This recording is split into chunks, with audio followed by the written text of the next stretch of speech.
여러분, 혹시 한 나라의 대통령을 최고 권력자가 아니라 최고의 학생으로 본다면 어떨까요?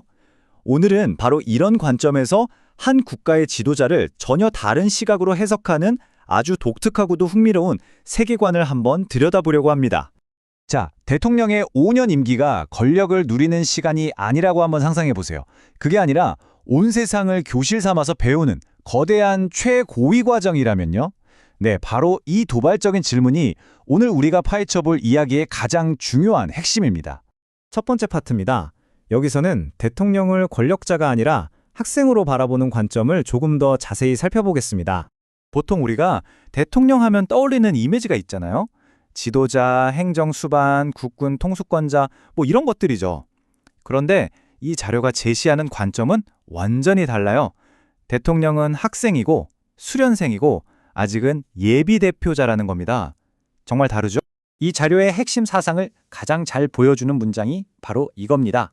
대통령직의 진짜 본질은 통치가 아니라 바로 공부라는 거예요.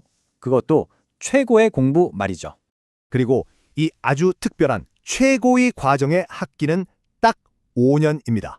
그러니까 대통령은 이 5년이라는 시간 안에 국민을 대표해서 이 세계라는 거대한 교실에서 학업을 무사히 마쳐야 하는 그런 학생인 셈이죠. 그렇다면 대통령은 대체 뭘 배우는 걸까요? 그 교실과 교과 과정은 정말 우리의 상상을 초월합니다.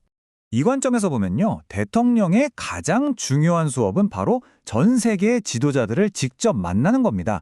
이건 뭐 책상에 앉아서 배우는 그런 이론이 아니에요. 실제 외교 무대에서 온몸으로 부딪히면서 배우는 진짜 생생한 현장 실습인 거죠. 여기서 관점이 또 한 번 확 뒤집힙니다. 대통령의 방탄 차량, 수많은 경호팀, 그 막대한 국가 예산, 이게 권력의 상징이 아니라는 거예요. 이 거대한 공부를 무사히 그리고 제대로 마칠 수 있도록 우리 국민이 마련해준 학용품이라는 거죠. 정말 재밌는 발상 아닌가요? 하지만 말이죠. 이 특별한 교육이 성공적으로 끝나려면 결정적으로 빠진 한 가지가 있습니다. 이게 아주 중요해요. 이 자료에 따르면 정말 안타깝게도 역대 대통령 중에 단 한 명도 이 과정을 제대로 수료하지 못했다고 합니다. 아니, 왜일까요? 이유는 딱 하나, 그들을 이끌어줄 진정한 안내자, 즉 스승이 없었기 때문입니다. 그 안내자를 여기서 스승이라고 부릅니다. 스승은 그냥 지식을 가르치는 사람이 아니에요. 학생이 스스로의 힘으로 지혜를 깨우치도록 돕는 아주 특별한 역할을 하는 존재입니다. 스승은 우리가 흔히 생각하는 멘토하고는 근본적으로 다릅니다. 멘토가 자신의 경험으로 길을 안내해주는 사람이라면 스승은 학생이 모든 지식을 다 갖춘 그 마지막 순간에 나타나서 내면에 잠자고 있던 지혜를 열어주는 열쇠 같은 존재라고 할 수 있죠. 자, 이제 이야기는 대통령 한 사람을 넘어서요, 이 자료에서 묘사하는 한민족 전체로 그 스케일이 확 커집니다.